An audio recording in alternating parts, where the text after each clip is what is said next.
Mr. Chairman, members of the committee, my name is Brian Livingston. I'm the Executive Director of the Arizona Police Association. The Arizona Police Association counts approximately 22 individual member associations in its fold and has approximately 9,500 active members in its ranks. Let me speak perfectly clear. The APA opposes this bill. We do believe that reform is necessary for the pension systems in light of the condition of both the PSPRS and court funds. I speak only of these two funds because those are the only two funds that my members deal with. The APA understands and supports the Arizona constitutional protections afforded our pensions in Article 29, Section C, to wit, membership in the public retirement system is a contractual relationship that is subject to Article 2, Section 25, and public retirement systems shall not be diminished or impaired, end quote.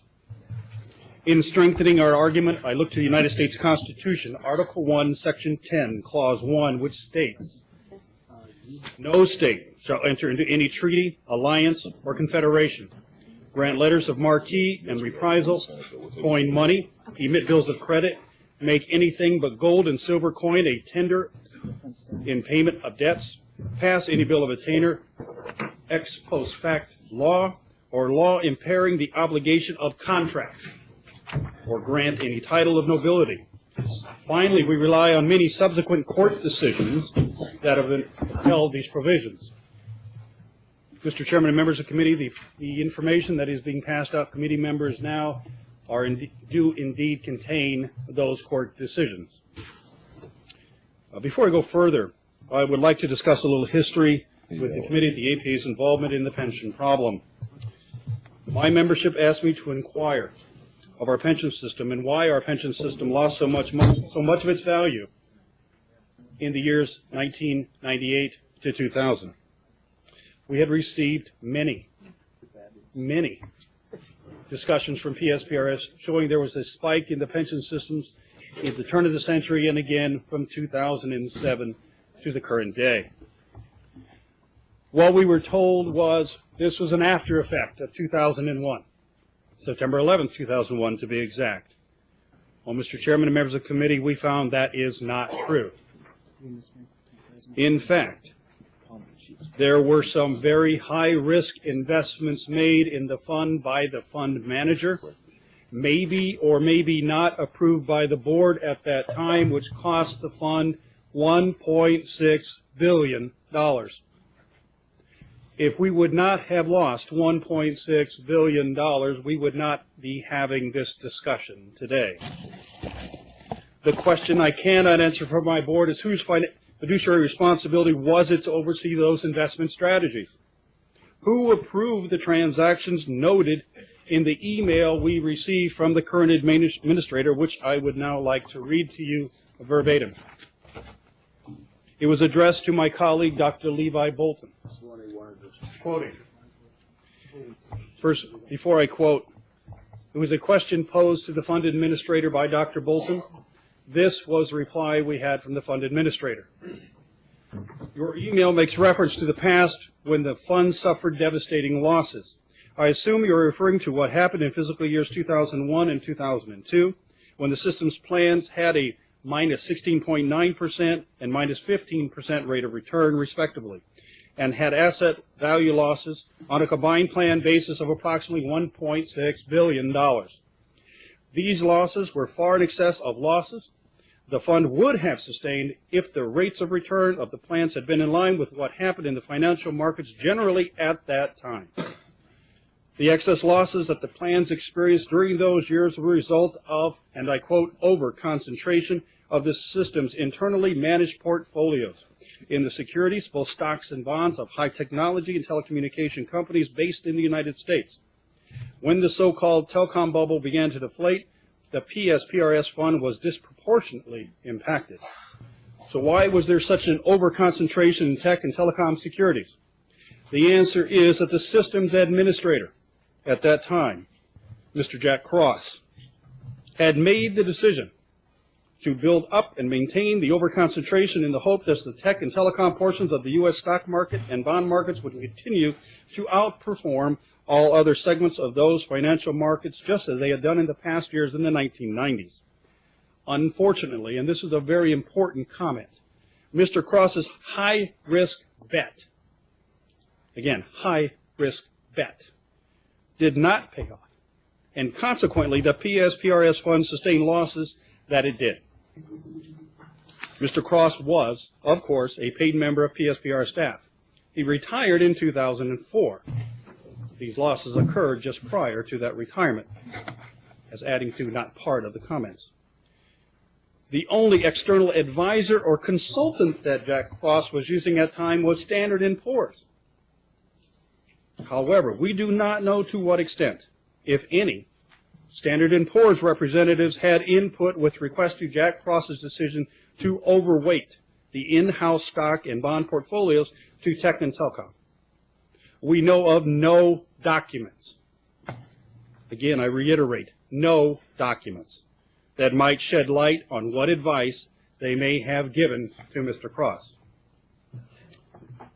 He continues, we assume that Mr. Cross was keeping the persons who were members of the board at that time informed, assume, of what he was investing in.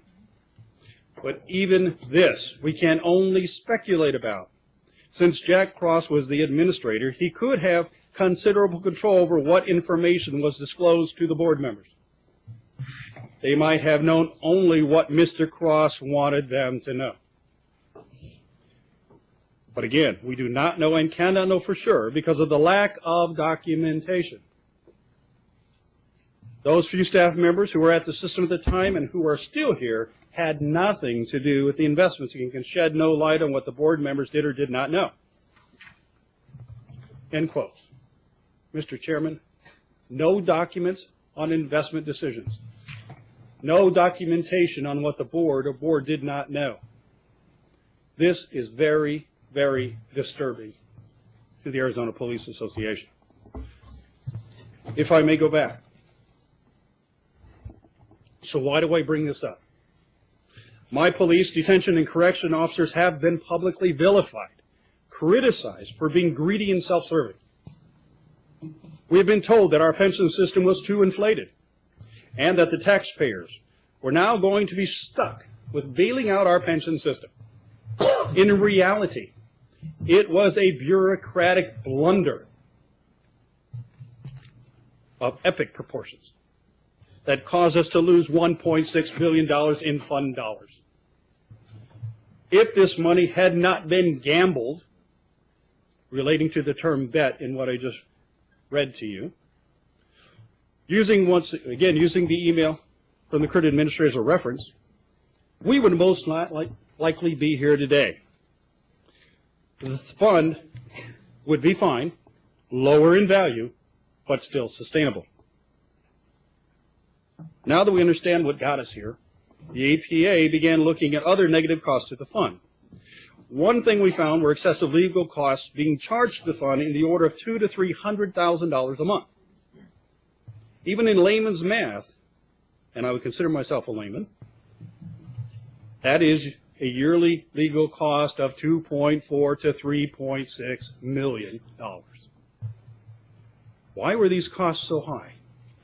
We discovered that questions and issues posed to legal counsel dispersed throughout the country to as many as 28 attorneys at one time. They were set to specific lawyers. That's incredible. A legal question posed to 28 legal counsels at once? At what cost? For what reason? We're still waiting on those answers to that question. How much were the hourly costs for services for these legal advisors? How was that cost determined? Who approved the payment for those legal costs? Mr. Chairman, members of the committee, we don't know. We haven't found answers yet. In regards to the drop, another publicly vilified benefit that we've both the fund manager and the board of trustees, current, acknowledge that drop causes little disruption to the fund's financial status. Drop is nothing more than a savings account for members that would have been given money from the retirement system anyway. all the money they receive at the end of the drop program would have been dispersed on a monthly basis during the time they were in the drop instead of kept in a savings account. Do they achieve any interest on that money that they leave in the account while they perform the drop or are in the drop system? Yes, they do. But the benefits to those members who are in drop and what they do for our cities and towns is well worth the small amount of interest that they obtain.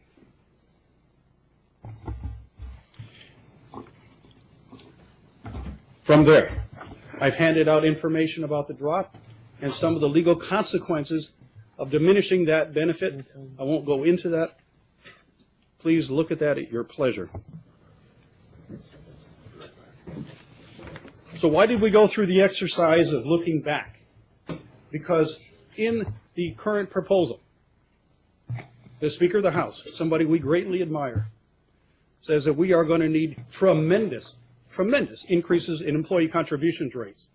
And the reason for those contributions rates are reportedly to sustain the system, when in fact they are really used to decrease the employer contribution rate that's going to be necessary in the upcoming years. It's very important for the committee to know that the employers prior to the year 2000 paid little to nothing into our system. It was the members who sustained that system. It was the members whose contributions made it a billion-dollar, multi-billion-dollar system. Now, because of an administrator's failure, or the fund's failure, whichever way it turns out to be, and the economic decline that we experienced from 2007 through the current day, we're going back to those members to say, give us more. It's your fault. Mr. Assistant Chairman and members of the committee, I find that remarkable. I find that remarkable. Further, we're talking about taking away the cost of living increase for our retirees. The retirees in our system only get money into the excess earnings account when the fund makes 9% interest gains on the money it's invested.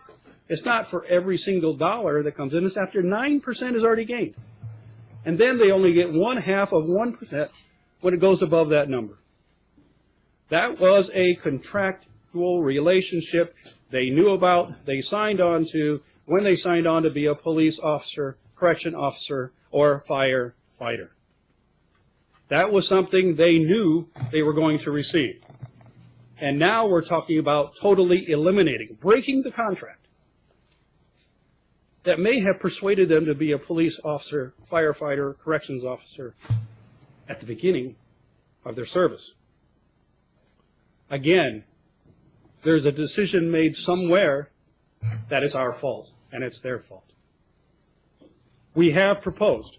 We don't come here empty-handed. We have proposed, and I brought that to Mr. Chairman on Tuesday, to help make the system whole. It does not affect current retirees. It does not affect current members, so it falls in line of the constitutions, both the United States and Arizona.